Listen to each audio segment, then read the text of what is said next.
G'day and welcome to the TheJadeRat. Welcome to week 2 of Inktober, and things are going well, I think. I haven't missed a day so far, and I'm really enjoying the process. And once again, we are basing 31 pieces inspired by one piece created by Eiichiro Oda. And of course, these are all fan art pieces once again. And we're starting off with Frail, I believe, is the prompt for day 8. I just forgot how to count. And we're going to go with Nami from the Along Park saga, or arc, where she essentially is in a tight spot and turns around, tears all over her face, and probably her weakest moment in the entire series.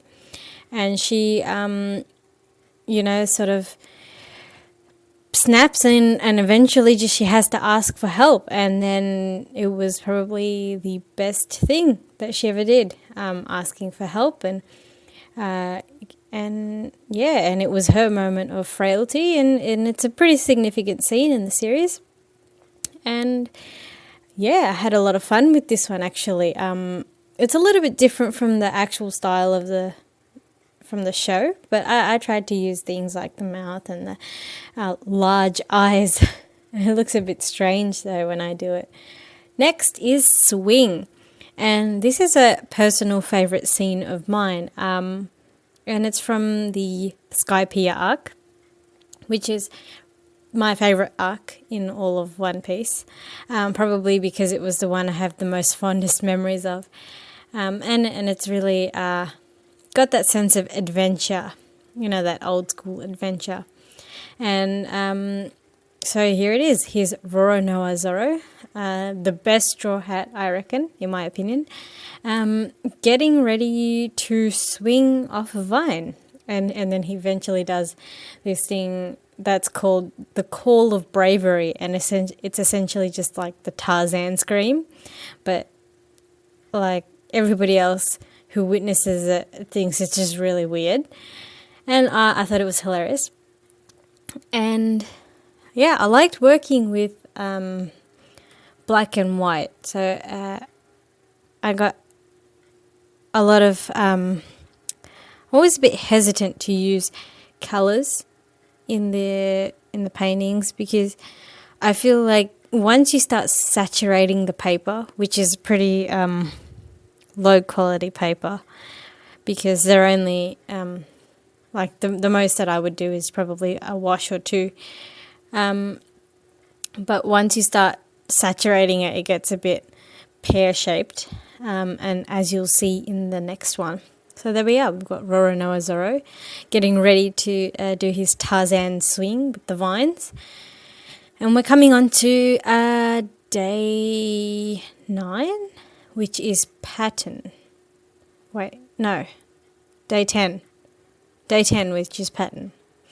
And I thought I would do like a bowl of fruit, which is like a still life painting. Like a bowl of fruit, but they're devil fruits, and I wanted to have them like all sit really nicely and have a little bit of fancy shading and whatnot. But as you see, once I start adding colours to this bowl of devil fruits, it starts going real downhill real fast, and I think this is actually the ugliest piece that I've done for this year's Inktober. Real scruffy looking. And I also find, like, because obviously these are referenced from an actual bowl of fruit, which are round, but I ran out of round devil fruits to use, so I had to put the pear one obviously where the pear is, and then Opi, which is shaped like a heart, had to kind of just sit awkwardly at the back there. And I think the gomu gomu or gum gum fruit, which is the purple one on the left, is probably my favourite.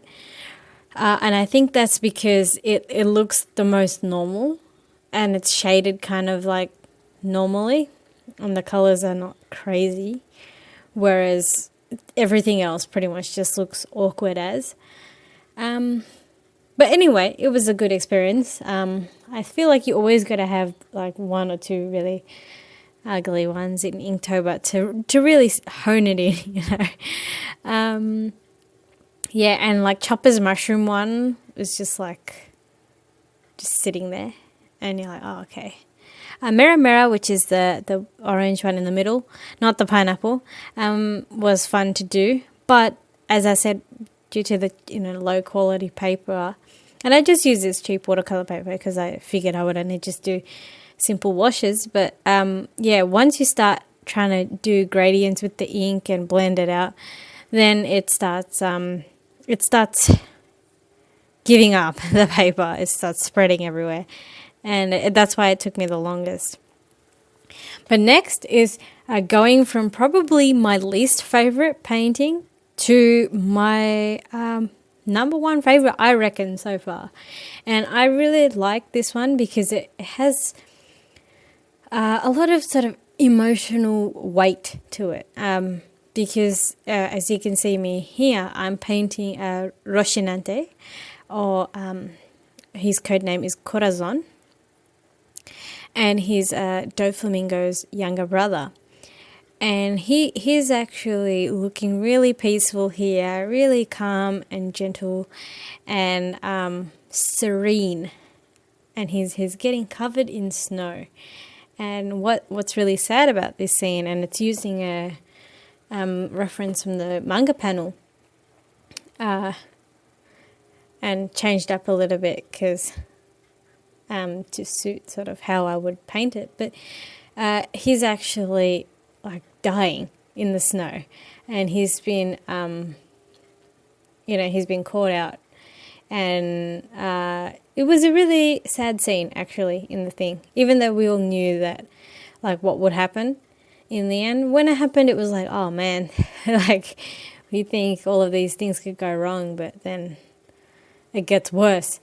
But I like using, and I think it'll happen in another painting as we move forward, this combination of black, white and red, sort of like how the white stripes and other sort of iconography in history use these sort of black, white and red. Okay, just sneezed. Probably edit that out. This iconography of black, white and red. And it makes it for a really strong, contrast. And because the prompt for this one is snow, using that masking fluid to really keep the whites was important. And I really liked this one, actually. Really do. Poor Corazon, though. Next, we got Monkey D. Dragon. And he's got a bit of a weird chicken hairstyle when I paint him. And it's not that chickeny in the actual show, but I kind of just went with the flow of the brush, and then it came a bit more spiky. But yeah, the old man from Luffy's dad.